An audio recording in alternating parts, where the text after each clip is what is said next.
I told them not to touch it. That pond had been there longer than the neighborhood, longer than the HOA. But they didn't care. They said it was an eyesore, a nuisance. So they drained it against every warning I gave. And 3 weeks later, the ground opened up beneath their clubhouse. Now they're blaming me for the hole they created. But I've got the evidence. And this time, I'm not backing down. They called it a nuisance. Not a pond, not a natural ecosystem. Just a nuisance. That's what the letter from the HOA said, typed in bold sans serif letters like they wanted it to sound clinical, like a diagnosis. The stagnant water on your property constitutes a potential health hazard and must be drained within 30 days. No greeting, no warning, no request for a conversation, just a demand. I held the paper in my hand while standing at the edge of that pond. My pond, and I swear I felt my father's ghost shift in the wind. He'd built this pond by hand 40 years ago. Back then, this wasn't even a neighborhood. Just pine clay and a sloping field where water gathered naturally from the hills above. I grew up watching dragonflies skim the surface, listening to the spring peepers fishing with my dad before dinner. That pond held more than water. It held time, memory, and peace, something I thought I'd finally earned after retiring from 24 years in the Army Corps of Engineers. I bought this house, the one my parents left me, because I wanted to live somewhere grounded, solid, predictable.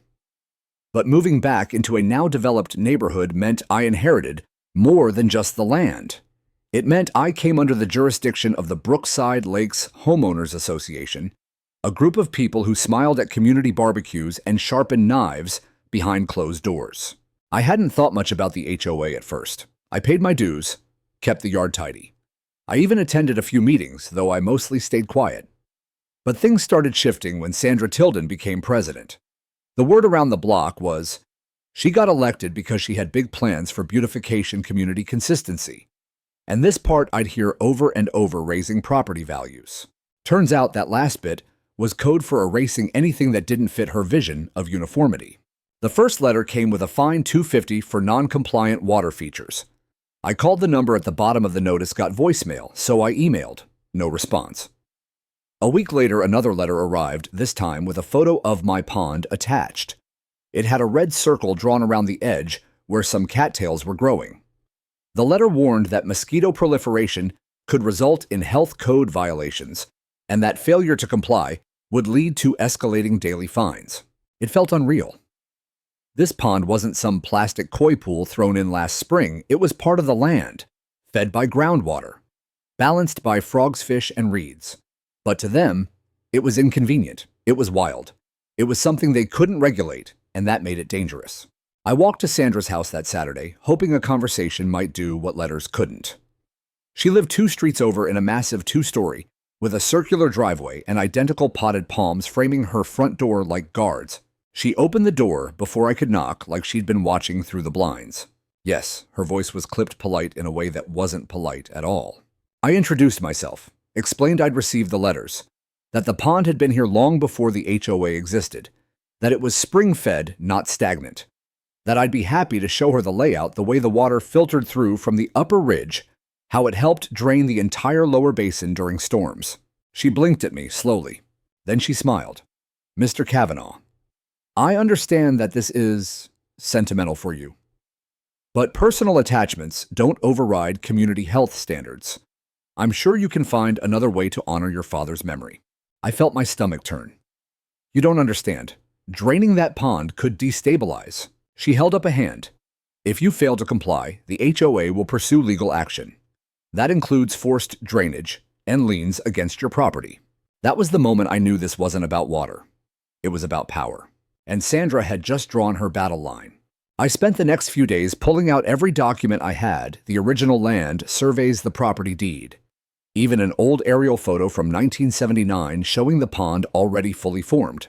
I wrote a response letter and dropped it at the HOA office, which amusingly was a converted 2-car garage next to the community pool. I requested a variance, included environmental notes, explained the pond's function in stabilizing the soil. I quoted state wetland preservation laws. I cited a local university study that showed how small pond systems reduce flash flooding. 2 weeks went by. Then came the letter denying my variance. No explanation, just a flat refusal and a new fine $1,000 backdated. That night, I stood by the pond again. The wind moved through the cattails like breath. A great blue heron landed at the far edge, silent and dignified like it knew this place was sacred. And I thought, they have no idea what they're messing with. Not just the pond, not just me, but the ground beneath them, the one they assumed was solid, permanent, obedient. They were wrong. I didn't sleep much that week. Something about the silence in the neighborhood felt different, charged almost expectant, like the air before a storm. Every time I closed my eyes, I imagined bulldozers arriving in the morning, tearing through the slope, sucking the pond dry with metal pipes. I'd wake up at 3 a.m. in a sweat, pacing the house, my old instincts kicking in, the ones I thought I'd left behind with the uniform. By Thursday morning, I was in full tactical mode. I pulled out my father's old maps, first laminated sheets from the late 70s, when the county was just starting to talk about parceling out land east of Haven Ridge. There, clear as day, was the original water basin. It snaked through what was now 6 streets, 2 retention walls, and a tennis court. The pond wasn't an addition. It was a remnant, the last piece of the original watershed that hadn't been paved over, flattened, or funneled into a drain pipe. I made a copy of the map and drove to the county records office.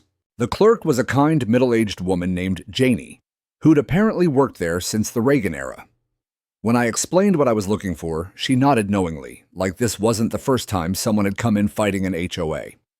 She helped me pull building permits, development plans, and runoff reports going back 4 decades. And that's when I found it.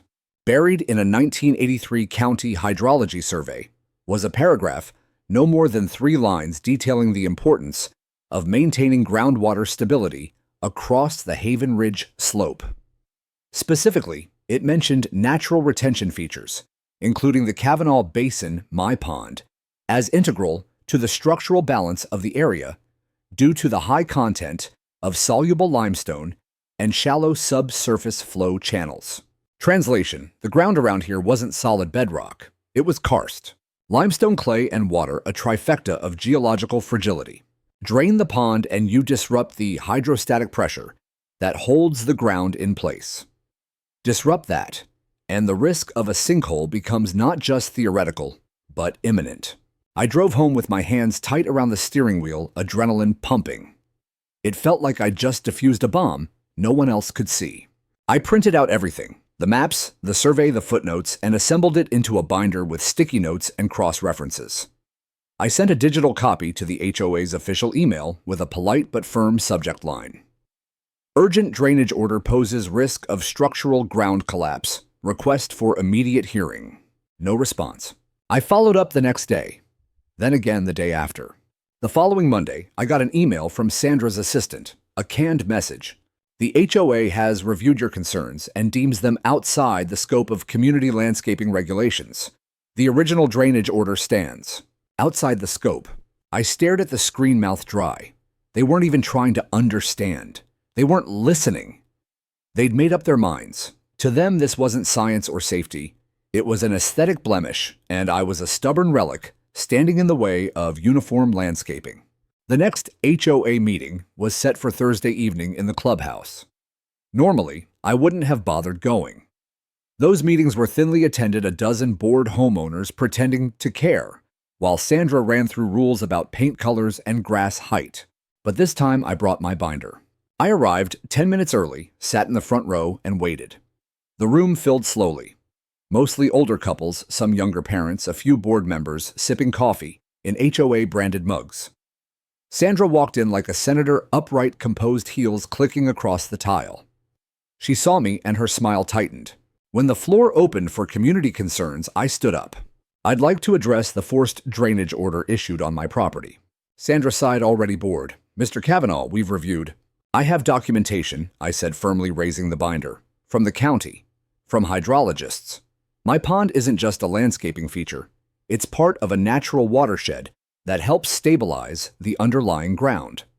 The limestone content in this region makes it highly susceptible to collapse if groundwater levels are disturbed. A few heads turned. I passed out copies of the key pages. People started flipping through. Sandra gave a tight laugh. This is an HOA meeting, not a geology class. We're discussing compliance, not hypothetical disasters.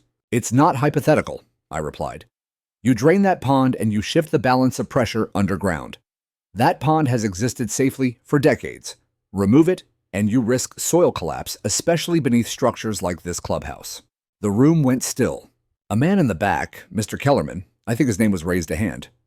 Wait, are you saying the ground here isn't stable? I nodded. Not without that water buffer. The pond acts as a regulator. Think of it like a pressure valve. You shut it off without understanding the geology, and you're playing with the kind of instability that opens sinkholes. Another neighbor, Linda from Maple Drive, spoke up. Didn't a house in the next county just fall into a sinkhole last year? Same soil composition, I said. Same shallow aquifer. Sandra folded her arms. This is fear-mongering. We've consulted with a landscaping contractor. A landscaping contractor, I repeated, not a geologist, not an environmental engineer. I could see the doubt forming in the room like cracks in drywall. But Sandra didn't budge. Regardless, Mr. Kavanaugh, the drainage order will be enforced. If you fail to comply, the HOA will pursue all available remedies, including fines and potential lien proceedings. There it was again, the threat. That night, as I walked home under a gray sky, the wind picked up. The trees rustled like they knew something I didn't. The clouds hung low, swollen with rain. I looked back once at the clubhouse, its lights glowing behind glass, and imagined the earth yawning open beneath it. They wouldn't listen, but they were going to learn, one way or another. By the end of that week, the tone shifted. The friendly neighborhood HOA I'd once tolerated like a stubborn mosquito bite had become something colder, meaner, and more deliberate. I'd poked a nerve, and now they weren't just flexing power, they were baring teeth. The first escalation came by envelope, of course. Certified mail. Thick packet. Inside a formal notice of non-compliance escalation. They were no longer requesting I drain the pond. They were ordering it under Section 7, Article 3 of the Brookside Lakes Covenants, an obscure clause about unauthorized water features posing risk to community uniformity and health standards. They'd included daily fines, $150 per day, starting immediately. Within 2 weeks, that'd rack up over $2,000. By 30 days, I'd be looking at over $5,000. And then came the final line, bolded centered. Failure to comply within 30 days will result in legal action and a lien placed upon your property. I read it 3 times. A lion over a pond. On land my father had cleared that I had inherited. A lien for keeping groundwater exactly where nature had intended it to be. I wasn't just furious. I was insulted. As if I were the threat. As if I were destabilizing the neighborhood. The next morning, I visited my old friend Marcus Levy, an environmental attorney I'd worked with years ago when I served with the Army Corps and helped assess land integrity after hurricanes. He owed me a few favors, and I cashed in every single one. He read the notice, leaned back in his creaky office chair, and muttered, "You've got a classic HOA power play here. They know it's legally shaky, but they're betting you'll cave before you fight." I showed him my documentation, the county hydrology surveys, the geology notes, even photos of minor sink depressions around the clubhouse from last year that I now suspected were early warnings. He whistled low. "Kavanaugh, you might actually be sitting on a live one." He helped me draft a formal cease and desist letter addressed to the HOA board, demanding a halt to enforcement action pending geological review. We sent it by certified mail and email. I even walked a copy to the HOA mailbox myself and dropped it in just to be sure. For 3 days I heard nothing. And then one evening, just as dusk settled across the lawn and the frogs began to stir again in the shallows of my pond, I heard footsteps on my porch. 3 knocks, sharp. I opened the door and found Sandra Tilden herself, flanked by 2 board members I didn't recognize, probably her yes men, just there to look official. She wore a white blouse tucked into slacks and carried a manila folder like a weapon. "Mr. Kavanaugh," she said coolly, "we've come to discuss a path forward." I didn't invite them in. I stood in the doorway. She held out the folder. "We've given you ample time. We understand you may feel strongly about this matter, but the board has voted unanimously to move forward with enforcement. You're at 1,200 in fines and rising. If this isn't resolved by Monday, we'll file with the county court. I didn't take the folder. Instead, I asked Sandra, do you even understand what you're risking? This pond isn't decorative. It's part of a balance. Drain it, and the ground shifts. You've got limestone under the clubhouse.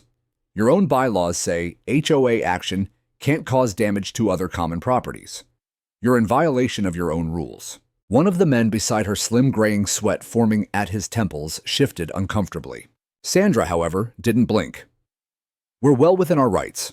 We've consulted with a contractor and our legal advisor. Your soil theory is noted but irrelevant. I've got a lawyer too, I said. She smirked. I'm sure you do. But legal fights take time, money. You're retired, aren't you? That last part she said with a kind of smugness I hadn't heard before.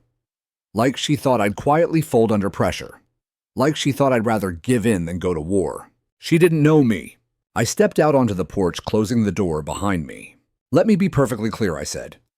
If you set 1 foot on my land with the intention of altering that pond, I'll file a restraining order. I've got every document I need, and I'm not just sitting on geological evidence. I'm sitting on 4 decades of environmental records. If this pond goes and the slope shifts and the clubhouse starts sinking, I will make damn sure your name is on every legal document that follows. And if you think I'm bluffing, Sandra, try me. For the first time, I saw a flicker of something in her eyes. Not fear, but doubt. She turned without another word. The folder remained in her hands. They walked back down the path in silence. The frogs kept croaking. The water shimmered with moonlight. That night, I reinforced the perimeter of my backyard. Not with weapons or fences, with cameras. Motion detectors, timed security lights. Because if I knew anything from my years overseas, it was this. The most dangerous enemy isn't the one who attacks you head on. It's the one who sneaks in when you think no one's watching. And my gut told me this fight wasn't over. It was just beginning. It was a Wednesday morning when the sound of diesel engines pierced the calm. I was on the back porch, drinking my coffee, watching the mist hover over the pond, like a breath the earth hadn't finished exhaling, when I heard the rumble. At first, I thought it was a delivery truck, maybe roadwork. But then came the unmistakable hiss of hydraulics, the metallic clank of trailer ramps lowering, and I knew this wasn't a visit. It was an invasion. I stood up slowly, heart pounding, and stepped to the edge of my porch. 2 flatbed trucks had pulled up in front of my property. One carried a massive industrial pump big enough to drain a lake, let alone a backyard pond. The other held flexible hosing stacked like a coiled serpent, and a pair of men in high-visibility vests already walking toward my fence line. I walked down the steps and across the yard. One of the men looked up and gave me a casual nod like this was just another Wednesday. Can I help you? I called out. He gestured to a clipboard. HOA work order. We're here to begin water feature abatement. Shouldn't take more than a few days depending on depth. I stepped between him and my fence. You're not touching that pond. He blinked. Sir, we were told this was approved. Not by me. He hesitated, and I could see the moment he realized this wasn't a routine job. The kind where a homeowner grumbles but doesn't resist. He held up the clipboard. Talk to the board, he said. We've got orders, but we're not looking for trouble. I looked at the name of the company, Green Edge Landscaping, and told him flatly, you so much as lower 1 pipe into that water without a court order, I'll have you cited for trespassing and unauthorized land modification under County Code 4.12. I have a lawyer on call. This is protected property until due process is resolved. He stepped back uncertain. Look, I just drive the truck. Then I suggest you drive it off this street. They didn't leave right away. One of them made a phone call, likely to the board, or maybe even Sandra herself. They loitered for 20 minutes, then packed up, muttering under their breath, and drove off. But I knew what that meant. This wasn't over. This was just the HOA testing the line, seeing how far they could go before I pushed back. That night, I checked the cameras. Nothing. Then the next morning, I woke to something worse. The water level had dropped. Sure. Not all the way, but enough that I noticed it immediately. The surface was lower by at least a foot. Muddy ridges near the bank that were normally submerged had surfaced. Some of the cattails were leaning at strange angles. I stood there in my boots, scanning the area. There were no tire tracks, no signs of forced entry. But the change was real. I walked the perimeter and found what I was looking for. A thin black pipe, barely visible, snaking along the tree line behind the pond, and disappearing into the shrubs. It looked like a siphon, a quiet one fed by gravity, or a portable pump placed just long enough to do its work and vanish. My fists clenched. This wasn't illegal action. This was sabotage. I called Marcus, my attorney, and told him what had happened. He told me to photograph everything, which I did time-stamped, geolocated multiple angles. Then I filed an official police report for illegal tampering and property damage. By the end of the day, the sheriff's deputy came out to take a statement. He was polite, a little skeptical, but once I walked him through the pipe and the sink risk documentation, he began taking notes with more urgency. "What happens if this water gets too low?" he asked. I answered truthfully. "You'll see land start to shift, not just mine. The slope above this property leads directly to the HOA clubhouse and the tennis courts." He whistled. "Sinkholes, potentially catastrophic ones." He nodded slowly and said he'd pass the report to the county's environmental enforcement team. But I could see it in his eyes. He didn't believe it was that serious. Not yet. People never do until the ground disappears beneath them. I spent the next week monitoring the water line like a hawk. Every morning I measured. Every night I logged. It dropped more half an inch one day, a full inch the next. Whether it was evaporation, slow siphoning, or just the beginning of what I feared most, I couldn't be sure. Then on the 7th day, it stopped dropping. Completely. At first, I thought the HOA had backed off, but nature had other plans. That night it rained. Not hard, not a storm, just a slow, persistent drizzle that carried on for hours, the kind that makes the earth swell and sigh. I stood at the window watching the pond's surface ripple under the droplets. It should have been peaceful, but instead my gut twisted, because I knew what was happening beneath the surface. I'd read enough soil reports, seen enough disaster zones. Water is patient, relentless. When the balance is broken, it doesn't shout, it whispers. It loosens the seams grain by grain until everything that looked solid becomes a question. The next morning, I stepped outside and my boots sank slightly into the yard. The ground was soft, too soft, and that meant the pressure was shifting. Somewhere downhill, right where the HOA had built their pride and joy, the massive clubhouse with its freshly paved lot and $500,000 renovation. The slope was adjusting, and no one knew it yet. No one except me. 3 nights after the rain, I woke up to a deep, low groan. It wasn't thunder. It wasn't the usual creaks of an old house adjusting to weather or wind. This sound had depth, the kind you feel in your chest before your ears catch up.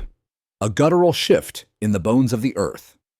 I sat straight up in bed, heart-pounding instinct kicking in like I was back in a forward operating base, overseas reacting to something under the ground that didn't belong.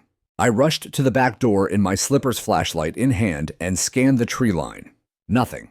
But I didn't need to see it to know something had moved. At sunrise, I walked the yard. The pond was still, but the silence felt wrong. Not peaceful, vacant. Even the frogs were quiet. As I stepped along the soft edge of the bank, I noticed a faint tension in the air, like the land was holding its breath. I checked the water line, no drop this time. In fact, it looked like the pond had recovered a few inches from the rain. That should have reassured me. It didn't, because the ground around the far edge had begun to slump just slightly, maybe 2 inches down. Enough to suggest the subsurface layer was shifting. Enough to tell me that whatever balance the pond had once held had been interrupted, and the land was compensating. That afternoon I heard sirens. I stepped out just in time to see 2 fire trucks and a utility vehicle speed past my house, headed downhill, straight toward the HOA clubhouse. I followed on foot, cutting through the back trail along the trees that bordered the tennis courts. As I neared the clubhouse, I saw it. The parking lot had split. A jagged crack ran diagonally across the asphalt, like a lightning bolt etched into the earth at least 6 inches wide and deep enough to swallow a boot. Water bubbled at the edges, not from a broken pipe, but from groundwater pushing upward, disoriented by the new void below. A crowd had gathered, mostly board members and a few neighbors standing behind yellow tape strung hastily by the fire crew. Sandra was there, arms crossed, mouth tight. She saw me approaching and immediately stiffened. "Don't," she said. "Don't," what I asked, gesturing at the obvious. "Point out the part where I told you this exact thing would happen. You're not helping." "I warned you," I said, voice low. "I gave you geological data. You drained that pond, you tampered with the balance. That water kept this whole ridge stable. Now it's moving. One of the firefighters nearby chimed in. Sir, are you saying this is related to ground destabilization? I nodded. Karst terrain, limestone underlay. Water keeps pressure equalized. You remove that, especially during seasonal rains, and you risk collapse. This isn't a crack in the parking lot. It's the start of a sinkhole. Sandra scoffed. You're not a geologist. I was with the Army Corps of Engineers for over 2 decades. I helped rebuild levees and assess terrain failures in 4 combat zones and 2 hurricanes. This is textbook. The firefighter frowned and walked off to make a radio call. Sandra turned toward me, voice shaking now. You're exaggerating. You're trying to blame this on your little swamp. That word made something in me snap. It's a pond, I said, stepping closer. And it's been here longer than your perfectly manicured lawn, longer than your HOA. It's not the problem, it was the solution. You just didn't bother listening. Behind her, the asphalt gave a subtle crunch. Everyone froze. Another creak. Then slowly, like a mouth yawning open, the crack widened. Gasps, screams, people stumbled backward as a chunk of the lot caved in, taking a lamppost and a parked golf cart with it. The ground swallowed them whole, just gone. A coughing cloud of dust shot upward, mingled with mist rising from the newly exposed earth. Panic. The fire chief barked orders. People retreated. Yellow tape expanded. Emergency markers were placed. Within an hour, the Bott County geotechnical team arrived. And just like that, what had once been a quiet fight between a homeowner and a board of rule-happy suburban tyrants became a disaster site. That evening, local news vans lined the cul-de-sac. I watched from my porch as reporters set up tripods aiming lenses toward the splintered asphalt and half-collapsed foundation of the clubhouse. They interviewed neighbors, some angry, some scared, and even tried to get a comment from Sandra. She declined, of course, but I didn't. A young reporter named Rachel from Channel 9 asked if I knew anything about what might have caused the collapse. I warned them, I said, holding up the binder of documentation. I showed them the records, the science, the history. But they were more concerned with appearances than safety. They drained the pond that stabilized this slope. She blinked. You're saying this was preventable? I nodded. It was inevitable. And they made sure it happened faster. That night, I sat by the pond listening again to the quiet. Only this time, the silence wasn't empty. It was vindication. But it wasn't over yet. Because the land wasn't finished shifting. And neither was I. 2 days after the collapse, a letter arrived not from the HOA this time, but from their attorney. A cease and desist. Against me. The wording was aggressive, bordering on theatrical. They accused me of willful negligence, interference with community operations, and even hinted at environmental sabotage. The letter claimed my refusal to cooperate with the drainage order created a chain of liability for damages related to the structural collapse of the Brookside Lakes clubhouse. It would have been laughable if it hadn't been so calculated. This was their new strategy: flip the script, turn the victim into the villain. I'd seen it before in war zones and boardrooms. When those in power lose control, they don't admit fault. They manufacture scapegoats. But they'd made one mistake. They picked the wrong man to corner. I walked into Marcus's office and handed him the letter. He read it silently, his expression darkening line by line. When he looked up, his jaw was tight. They're trying to pin this on you to shift liability away from the HOA's negligence, he said. If they can convince the community this is your fault, they'll push for civil action, maybe even criminal complaints if they're bold enough. Let them, I said. I've got more than just warnings. I've got a witness. 2 hours later, I was on a call with Dr. Nathaniel Brookings, a retired U.S. Geological Survey geologist and former colleague from my Army Corps days. We hadn't spoken in nearly a decade, but when I described the symptoms, the cracked asphalt, the subsurface void, the altered water balance, he agreed without hesitation to come out and take a look. He arrived the next morning with a ground-penetrating radar unit and a sense of curiosity I hadn't seen since we were both 30 years younger and crawling through limestone caverns in Kentucky. We walked the edge of the pond, then the trail leading downhill toward the now cordoned-off clubhouse. He took readings notes, soil samples.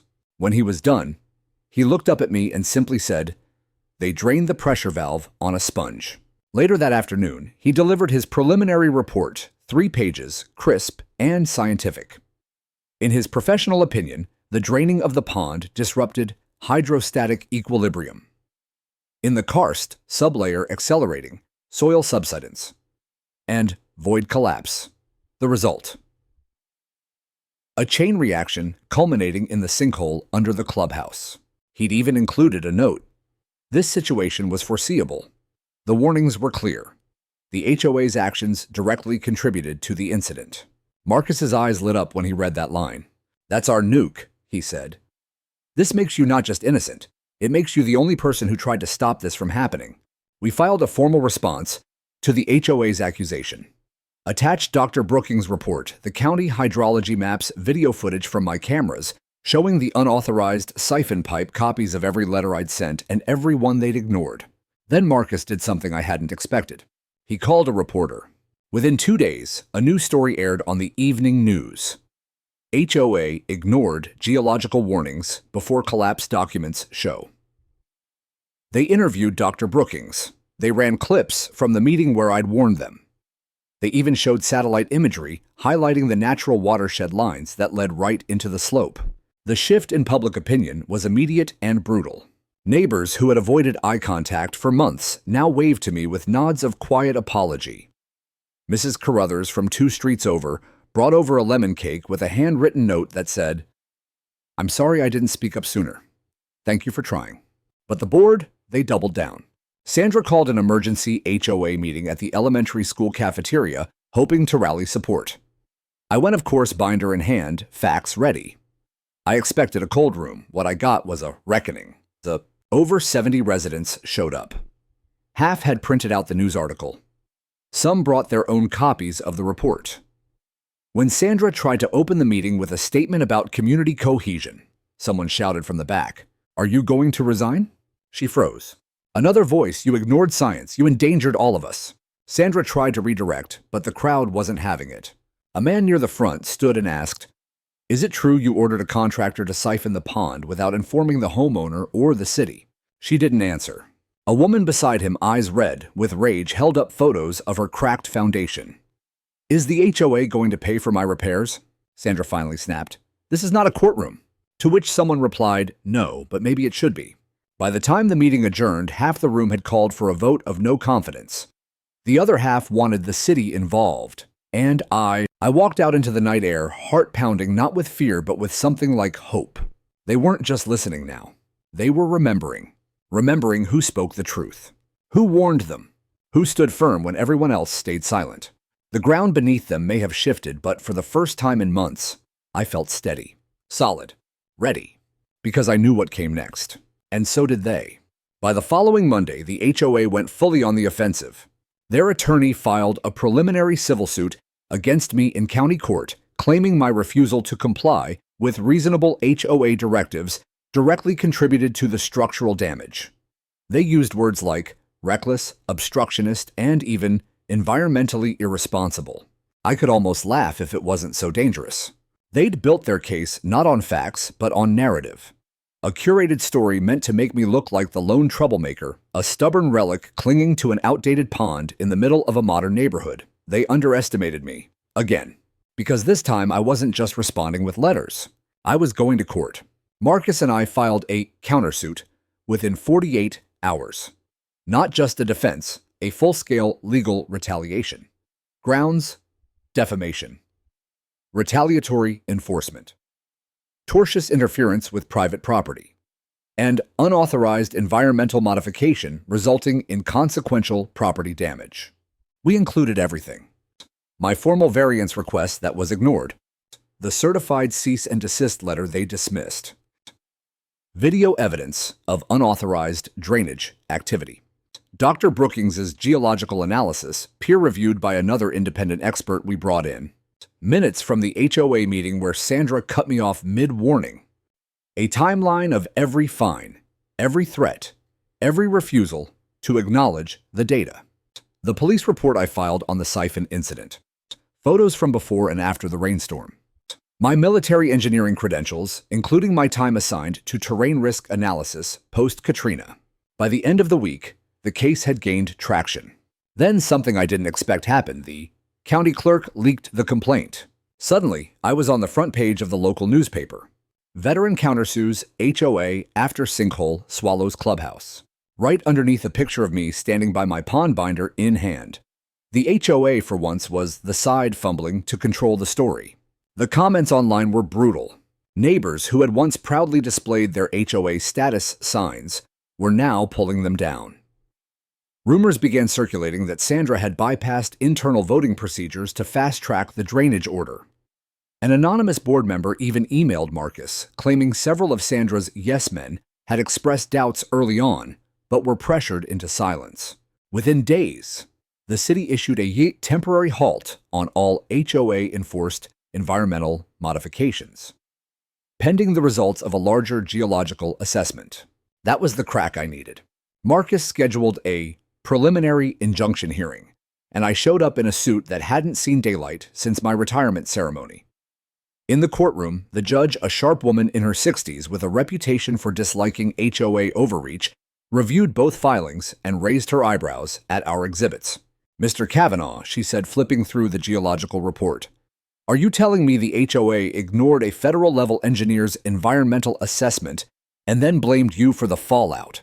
"Yes, Your Honor," I said calmly. "They were informed of the risks. They chose aesthetics over science. And now they want me to carry the blame for their hubris." She nodded once, then turned to the HOA's lawyer, a slick young man who clearly hadn't expected to be on the defensive. "Is there a reason your client proceeded with drainage without so much as a hydrological impact report?" He stammered something about contractor recommendations and standard policy. The judge wasn't impressed. "Injunction granted," she declared. "No further enforcement action, no additional fines, and no entry onto Mr. Kavanaugh Hopsu's property without court approval." Boom. Just like that, the dynamic shifted.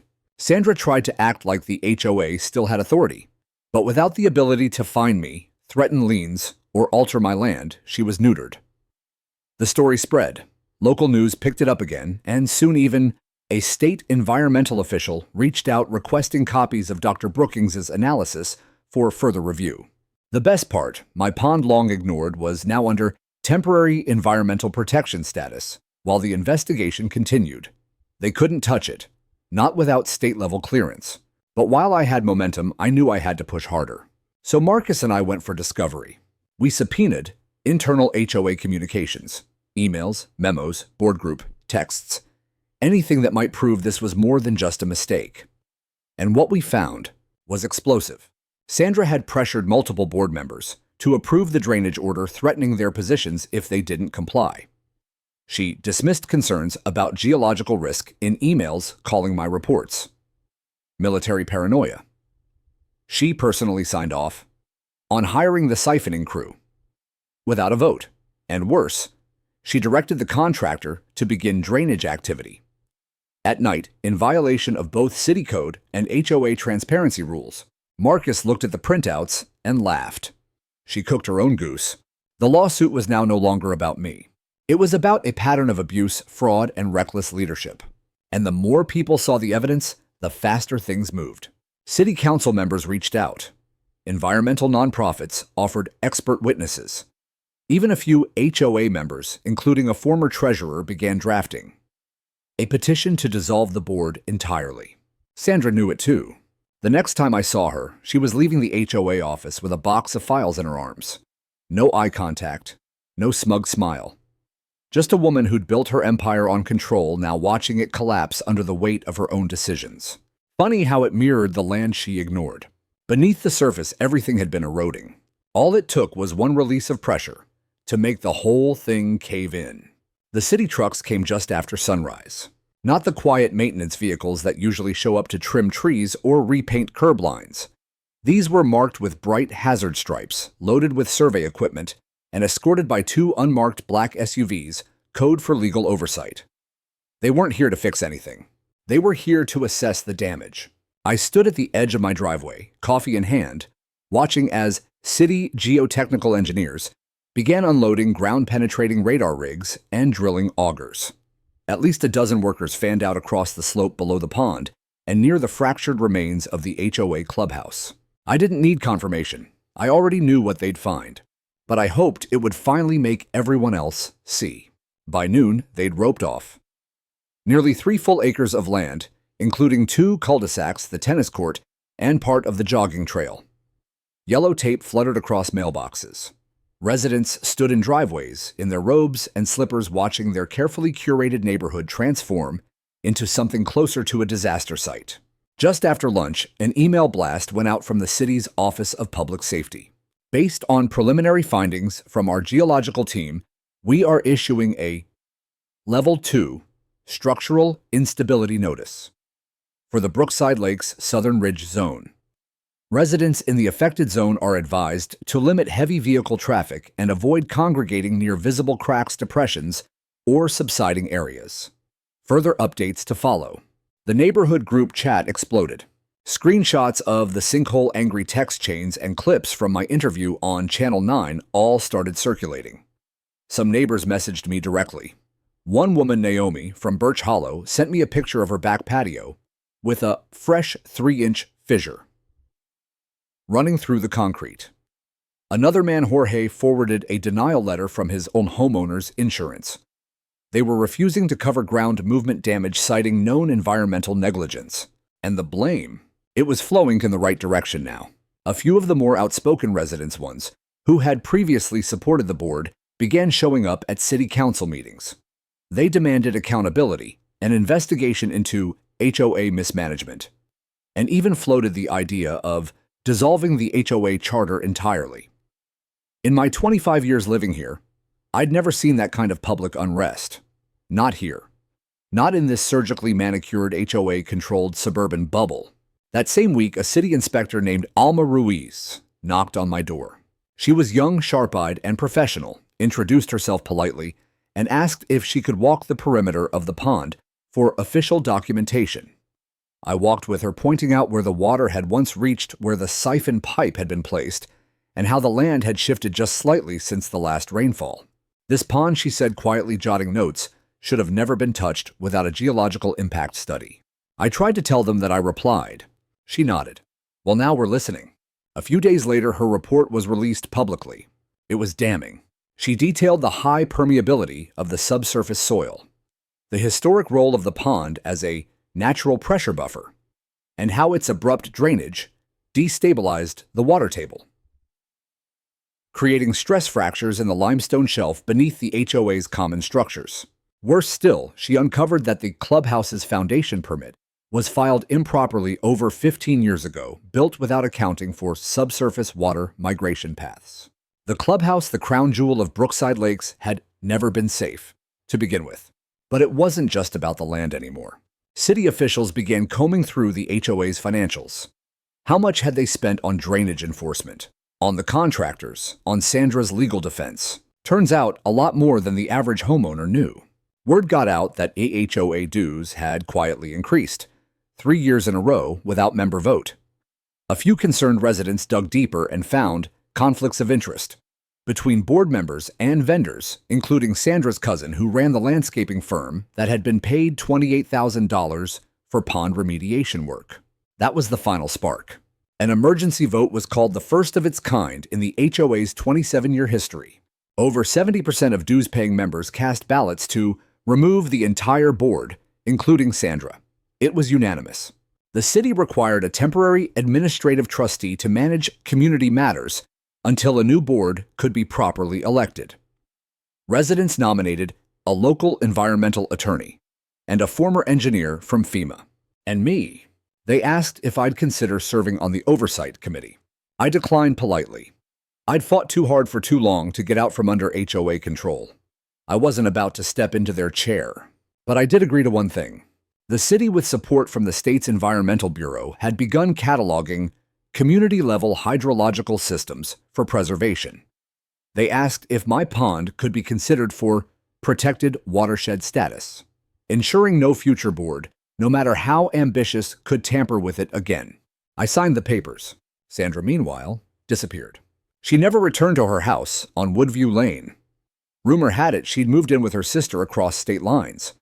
Her house sat dark for months, weeds growing up through the edges of the sidewalk. She once criticized neighbors for not edging properly. Irony blooms in strange places. That weekend, the neighborhood held a community gathering, not at the clubhouse, of course, but on the green across from the now closed slope. Someone brought a grill. Kids ran around with kites. And for the first time in months, people weren't whispering or hiding behind hedges. They were talking to each other, like neighbors.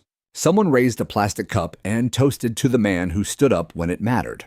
I don't like attention, but I raised my own in quiet thanks. Because I didn't fight for praise. I fought so the land would be respected, so the past wouldn't be erased, and so the earth beneath us wouldn't be taken for granted. Again, they didn't go all at once. No, it was slower than that, like watching an empire crumble not from a single blow, but from rot beneath the marble columns. One by one, the board members who had once sat so confidently behind folding tables with clipboards and smug smiles resigned. The first to fall was Bill Travers, the treasurer.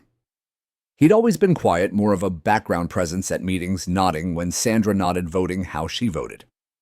But when the city began requesting financial records, and it was revealed that over $92,000 of beautification spending had no receipts or detailed invoices, Bill was the first to panic.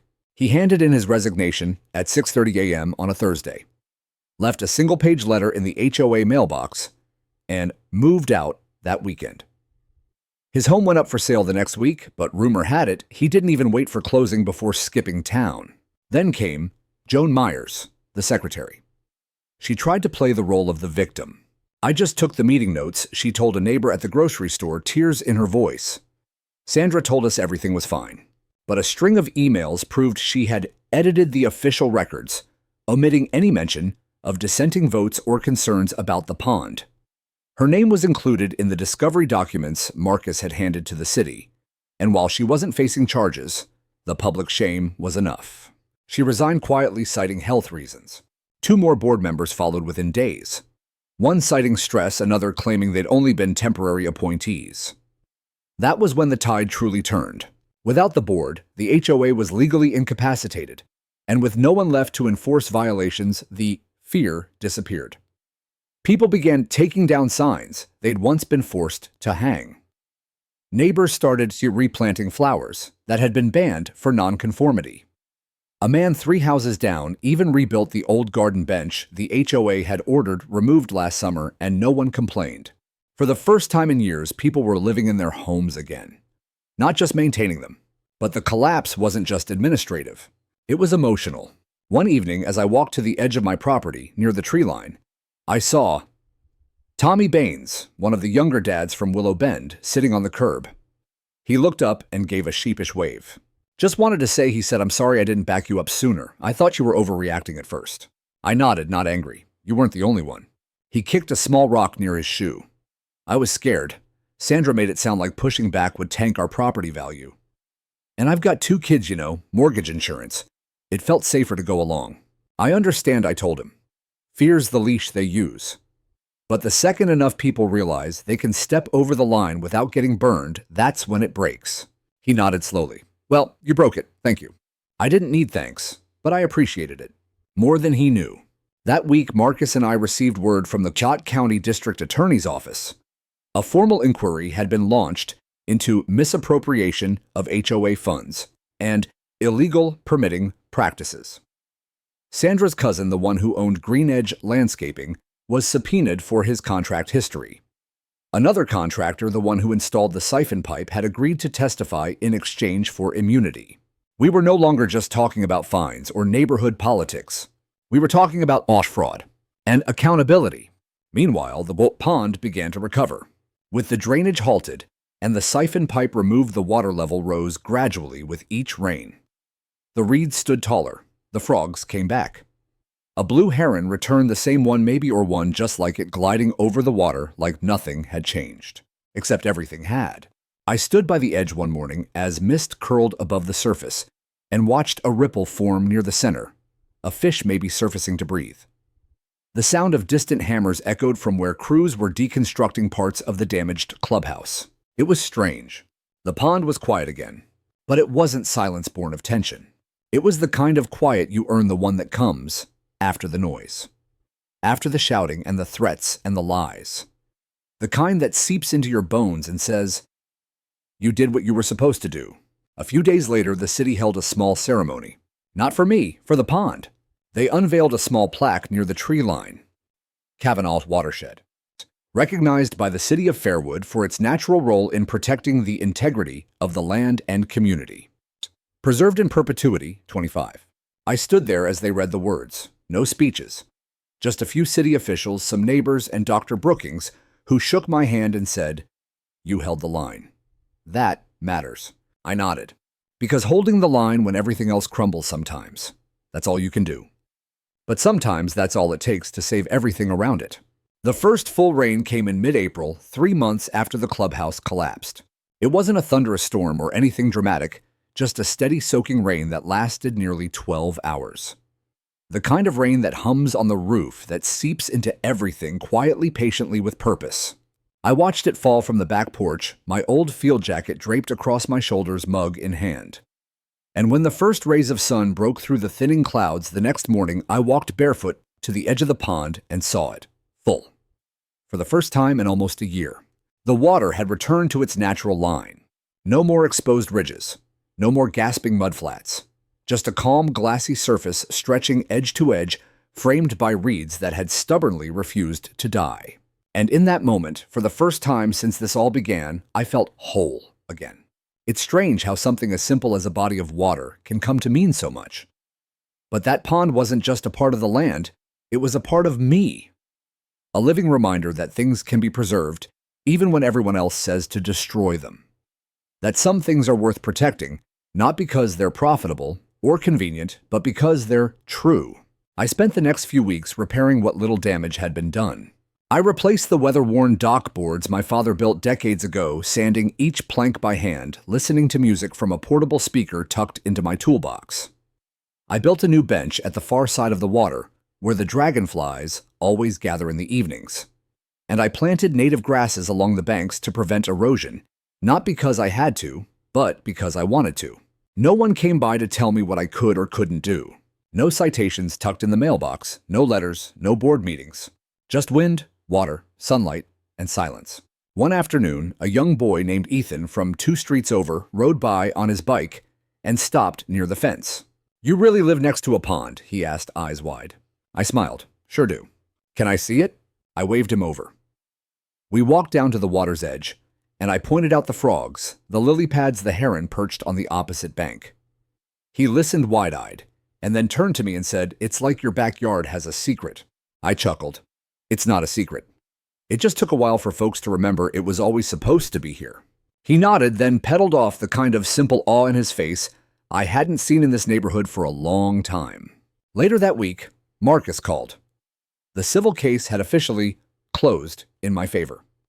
The HOA, now operating under a new interim administrator, had dropped all claims and issued a formal letter of public apology, signed and notarized. They even offered to reimburse legal fees, though Marcus and I agreed to donate a portion of the funds to a local environmental education program instead. Sandra. She never returned to Brookside Lakes. Her house was eventually bought by a retired teacher who planted sunflowers in the front yard, the very same type the old board had once fined a resident for growing. Life has a way of writing its own quiet poetry. As for me, I stayed put. I still walk the pond every morning, still watch the sun rise through the mist and the heron take flight as shadows stretch across the surface. Sometimes neighbors wave from across the trail. Some stop to ask how things are growing. Others just nod in quiet solidarity, the kind that doesn't need words. But more than anything, I've learned this. Peace isn't the absence of conflict. It's what you build or rebuild after the storm. It's knowing you stood your ground, not out of spite or pride, but because you had to. Because the truth matters. Because the land matters. Because no one else was going to speak up, and silence would have been a betrayal of everything your life had taught you. I think about my father often now. He would have hated what happened, the politics, the threats, the arrogance. But he would have loved the ending. He would have stood right here beside me, hands in his pockets, nodding in that quiet, satisfied way of his, as the pond reflected the sky back at itself. It wasn't just a victory. It was a homecoming, one earned inch by inch, word by word, fight by fight.